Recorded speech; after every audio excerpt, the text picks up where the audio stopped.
7 steps to a better blog on today's episode.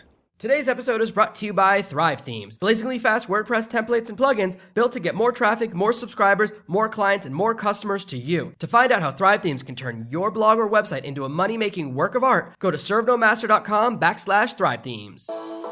Are you tired of dealing with your boss? Do you feel underpaid and underappreciated? If you want to make it online, fire your boss and start living your retirement dreams now, then you've come to the right place.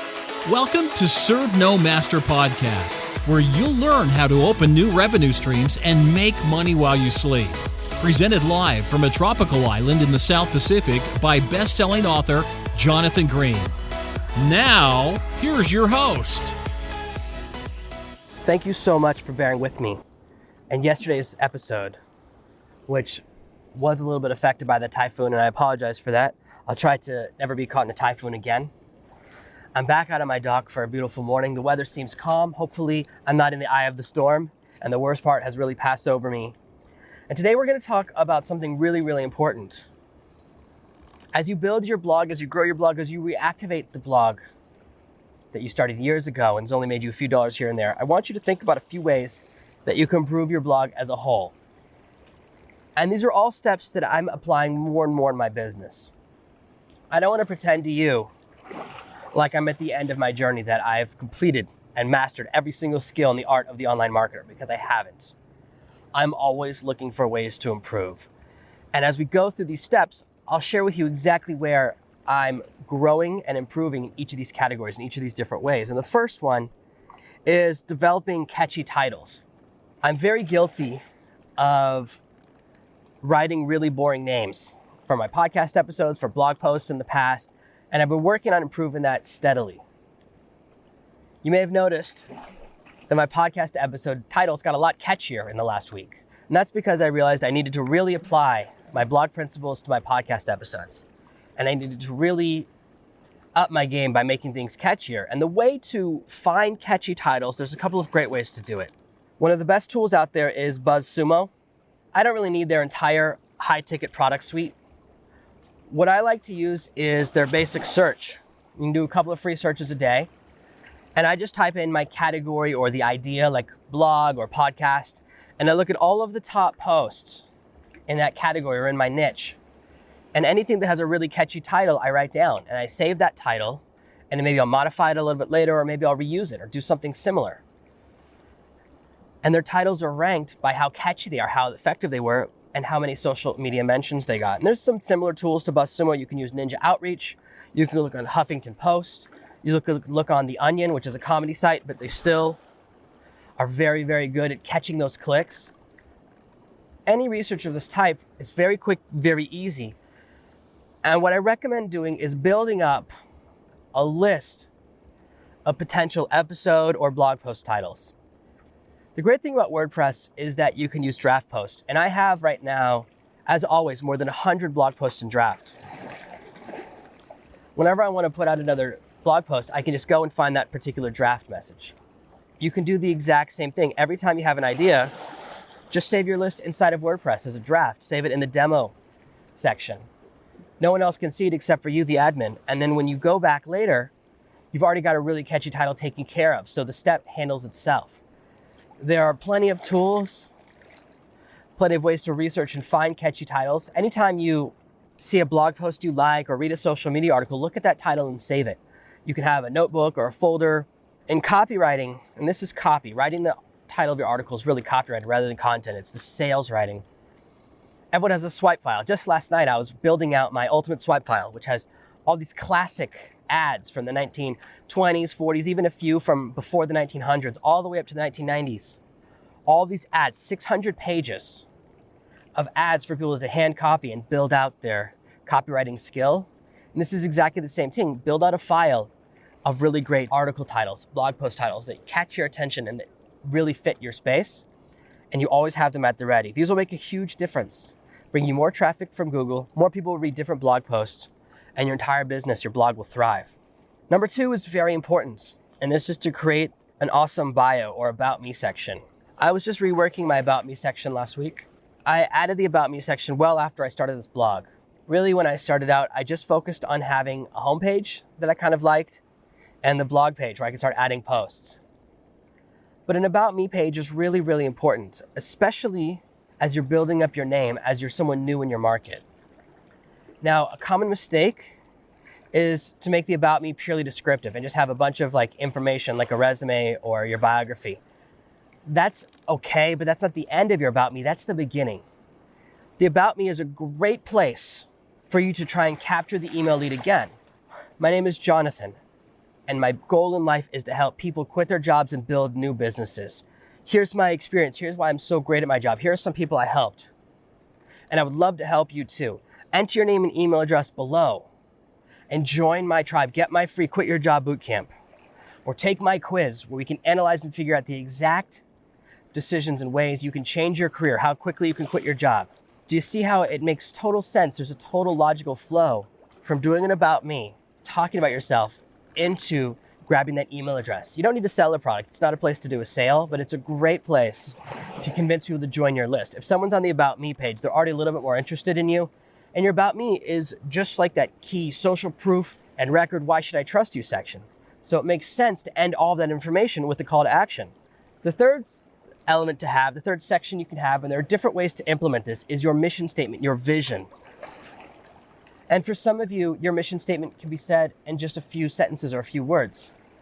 My mission statement is really escape the 9-to-5. That boils it down to me. Helping people to escape traditional jobs, helping people to become their own bosses. But really, escape the 9-to-5, it says it all, doesn't it? It's a really clear and concise microscript. It's something that's memorable. There are different ways to implement your mission statement. One of the really powerful ways to connect with your audience is to record a video where you explain exactly who you are, who your website's for, who your blog is for, and who it's not. And then the first email you send people after they join your mailing list sends them to this video where they get to see you on a real level and see what you're all about, to see who you are. This will increase how often people open your emails. This will increase how people feel connected to you. This will cover a lot of ground. This isn't quite the About Me. This is a little bit different. The About Me is who I am and what I do. And this is much more, this is my mission, this is my drive, this is what I want to do, this is my future. So they're a little bit different. We don't want to double duty. Some people think that, and you don't. We want to have different ways of saying things and connecting people. Some people say, who are you? What's your history? That's your About Me. What's your vision? What's this website all about? That's your mission statement. Step number 4 to a better blog is images, images, images. Initially, people wrote blogs and had no images at all. And then eventually we came to the point where most blogs now have one image at the top of every blog post. And that's okay. That's better than nothing. But the more images your blog posts have, the better you'll do. Some of my blog posts have more content that's image than they do that's text. Whenever you're teaching something or showing a demonstration, you got to take a lot of screenshots of every tiny step so people don't get lost. All those little steps, all of those little pieces along the path are very, very important so people can replicate and do exactly what you're showing. When you're writing your blog posts and you're wondering, should I add another image? The answer is always yes. People really engage with images. They increase the power of your content. The more you use custom images, the better. Take screenshots, take photos of your life. More and more, I'm trying to take videos around where I live. I'm trying to get better at getting really good sound with video like I do with these podcast episodes. But people want to see your real life. They want to see you and connect with you. So the more you use real photos, whether it's of you or whether it's of things you're trying out or just to go with your stories, it will improve your numbers, how long people spend on each article, how many visitors you get from different sources. You'll be amazed by how much traffic you can get from Google Image. I one time had a photograph on my previous blog that was the #1 Google image result for the word nerd. I don't know why or how, but I got a lot of traffic from it. A lot of people began finding my site and coming and visiting me, and traffic brings traffic. It's always a good thing when you can bring more people to your site. Even if they're not your normal traditional audience, traffic brings traffic, it's magnetic. A big struggle that all independent marketers have, we struggle with the calendar. We struggle with being consistent and being on time. I just had a long talk with the editor for these podcast episodes last night, and I need to get ahead of schedule. Right now, I record the episode, and at night your time, at night American time, and the next morning I want it live. And it's not enough lead time for him to edit the episodes every time. And so, especially with the hit from the typhoon, yesterday's episode was a little bit late, and I don't like that. So we had a long talk, and he's right, I have to get ahead. I have to get at least 4 or 5 days ahead of schedule so that there's a little bit of buffer for when I have tropical storms, because they happen all the time. And I'm having to adjust and mature my calendar. And I have talked about this a few times in the past. I've been working on improving my calendar. It's just very difficult to find time where it's quiet enough to record and my kids are calmed down and I can find a quiet space and connect with you. But it's so important to me that I'm going to do whatever it takes to make it happen, rather than just give up and go down to 3 days a week or something, which would be so easy and take such a burden on my shoulders. I realized, no, I got to step up my game and really do better and be earlier. And the same thing applies to your podcast. You should have a calendar, a schedule of when you're going to write posts. Are you going to put out posts 7 days a week, 2 days a week, once a week? The more you post, the quicker you'll build an audience. When you get a really good fan, when you get someone on your side who gets excited, they'll go back and read all of your blog posts. So the more content you have for them, the deeper they'll connect. That's why I have so many podcast episodes. I do have people who find me and then just binge their way through podcast episodes. They listen to all 60 episodes that we have up until now. Listen to all of them in just 2 or 3 days. It's amazing. But I do the same thing when I find a podcast I like. We just love to gorge on something that's good, the good content. They want to binge on it. And I want to have enough content so that people can be satisfied. I know when I find something and I discover, oh, they've only got 6 podcast episodes. What do I do now? I've listened to them all. I'm very disappointed. Creating a calendar will help you schedule things out. Now, there's a couple of ways you can create your calendar. You can use a piece of project management software. You can use a plugin on your WordPress blog. You can use Omni Outliner. No, not Omni Outliner. Wait, the one I use is called OmniFocus. OmniFocus is a little app that I downloaded from the Mac App Store. You know, I use Omni Outliner as well, and I've been thinking about Omni Graphical. I like the Omni product suite, and this one, I write down each of my different projects, and you can put in due dates for when things are due, so you can write down all the different blog posts you want to write and when they're due, and it'll throw alarms on your page and shout at you if you get late. And there are tons and tons and tons of calendar tools besides OmniFocus. That just happens to be the one I use. Any tool or any calendar that works for you is great. You can write your blog posts well in advance and schedule them for release inside of WordPress. Right next to where you click publish, it can say, when do you want to publish it? It says now. You click on that now and you can write in an exact date and it will release that in the future. So you can plan out your week, have a few posts written ahead of time, and you're golden. The 6th step to a better blog is having calls to action and social sharing buttons on your blog. Let people know what you want them to do. At the end of every blog post, ask people a question so that they leave comments. Encourage people to share on social media. Get them to become active and turn it into a two-way street. Every single person that leaves you a comment is going to grow your business. When other people see those comments, they get excited. Comments make your blog seem popular. It provides social proof, just like those social media shares. All of that stuff, very, very valuable. And the mistake most people make is simply not asking.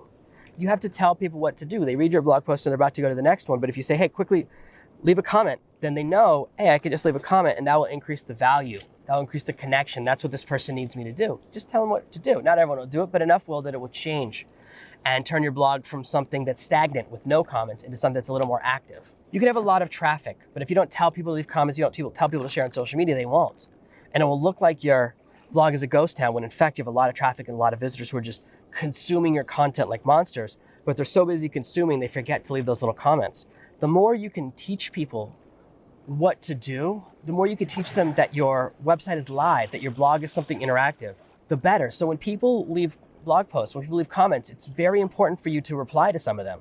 When people ask a question, when someone makes a comment that you find interesting and they point to a link that's really awesome and you see it in the comment section, reply to it. Let them know, hey, I clicked on your link. I saw your blog. I saw your post. I saw what you recommended.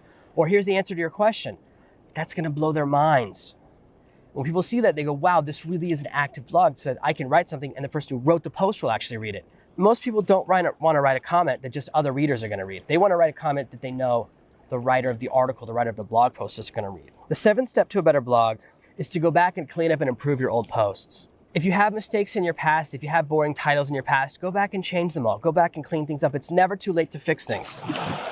Yes, things on the internet are eternal, but you're allowed to change and improve things. And 99.9999% of the world hasn't seen your blog yet.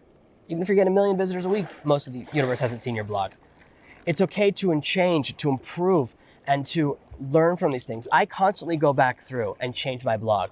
I already know that I need to go back through and change a ton of blog post titles. I probably need to retitle every single podcast episode, which the titles come from the blog post. So whenever you see this episode and you see the title, it actually comes from whatever the title of the blog post is.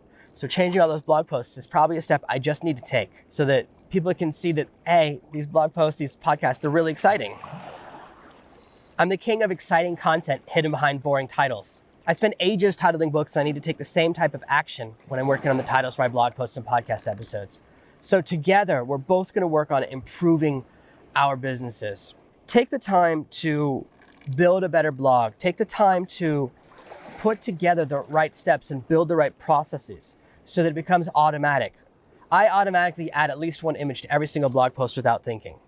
I've trained myself that way. And for longer blog posts, I automatically go, well, this is long. I need to break it up with a few pictures. Whenever you write a blog post, look at a preview of it, or after you publish it, take a look and say, oh, these sections are too long. I need to put in some images to break it up so it doesn't feel overwhelming. People don't want to read a book. When they're on your website, they want it to feel like a magazine article. So take a look at how magazine articles are filled with images. Take a look at how they're structured. And that will give you some idea of how people want to interact with or absorb your content. And if you follow some of these steps, I'd love for you in the comments below this episode, below the blog post for this episode on ServenoMaster, post a link to your blog or post a link to your favorite blog post. And I'm going to check it out and leave a comment for you to kind of get the ball rolling on your site, to help you out, to get those juices flowing and to help you start getting a little bit of traffic. I'm really excited that we're doing some amazing things today. I know today's episode is a little bit short because we covered the information so fast.